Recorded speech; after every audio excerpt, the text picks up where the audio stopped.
I have been waiting for a moment like this. That's my tight end. That's our tight end. That's the people's tight end. That's the best tight end in the National Football League. This is not like, oh, that's kind of those numbers are numbers. Numbers are numbers, and numbers are numbers. Fight this one. I missed that drop. Fight this one. Okay.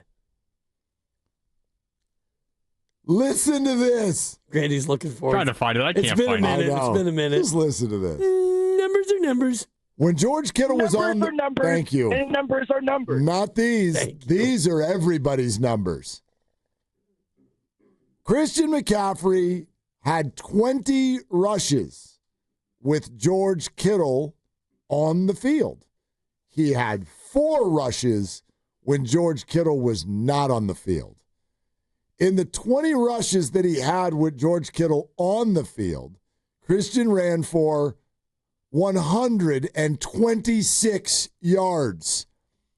In the 4 rushes he had when George Kittle was not on the field, he had 3. That's my tight end. And that's for you, Grandy. That's our tight end. That's the people's tight end. That's the best tight end in the National Football League as we approach Tight Ends Day. I have been waiting for a moment like this. So it's like a Foreigner song. Thank you. So that we could get through all of the Kelce Warriors on Twitter. Yes, he is a wonderful, potentially the best receiver we've ever seen at the position. And I know we could go back in time and we could do a lot of different people. Kellen Winslow, blah, blah, blah. Tony Gonzalez, for sure. Tony Gonzalez. Jason Witten.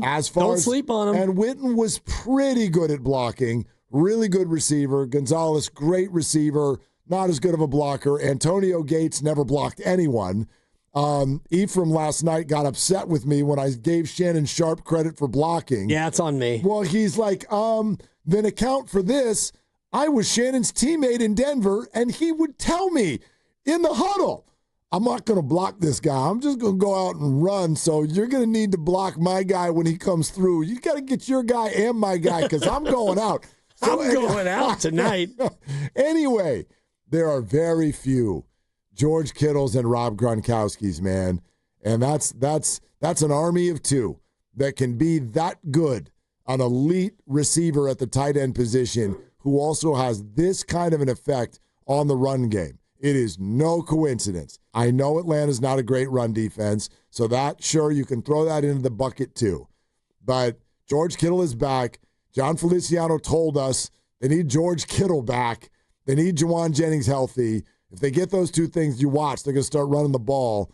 Those guys were both on the field. They started running the ball. They did run it well, and a lot of it is circumstantial as far as when George is out there. And I'm looking at the biggest negative run play of the night, which was on that last drive when the Niners converted on 3rd and 13. It was the previous play where they ran that bull Casey Schmidt, like, fake to the right, and I'm just going to pitch it out. I'm going to pitch it out to you, Christian. You go over there. And it got blown up, and it wasn't because of any lack of a tight end block. Atlanta just saw it, and they burst through, and they blew it up, and it was a -5. And that was one of those carries where George was not on the field. If he was on the field, that play still goes for -5 because the tight ends were actually going the other way. It was one of those cute little Shanahan misdirection, okie dokie plays, and yeah, it didn't work, and they don't always work. So some of what you're saying is circumstantial, but the one thing that you have to look at is McCaffrey had his first really big game. There were many runs where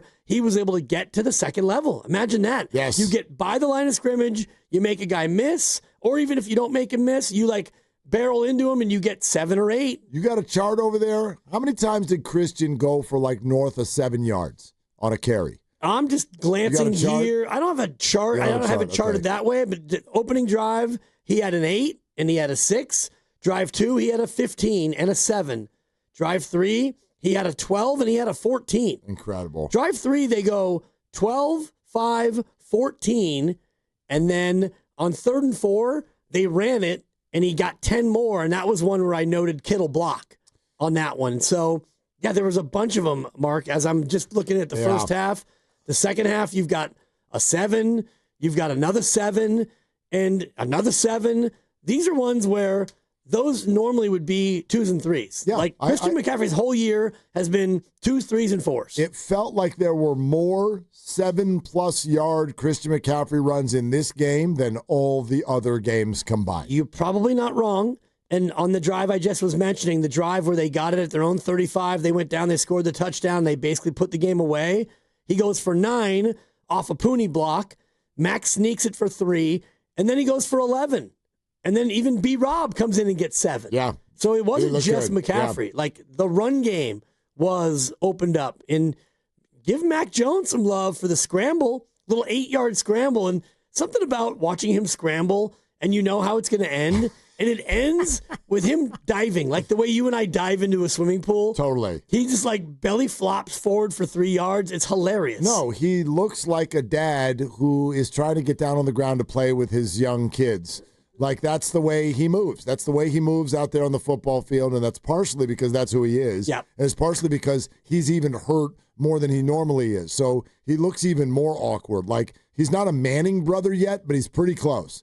Like, that's how, like, Brady and Manning that was the elite level of when I run, I look like I have to go to the bathroom. And Mac is not quite that, but he's the next level down. Next level down for sure. Right. Next level down, and can I hurry up and get down? Jeez. Because he runs, and it's like a waddle, and then when he sees somebody coming, he just dives. Because you know that if you slide, you're down immediately. But if you dive, you're not down till your knee hits. Correct. But you are down. You're down immediately. If you're a quarterback. Right. So yes. If you dive, but you like dive forward like a swan dive into a swimming pool, you get that extra 1 or 2 yards. Yeah, you get a little bit extra for sure.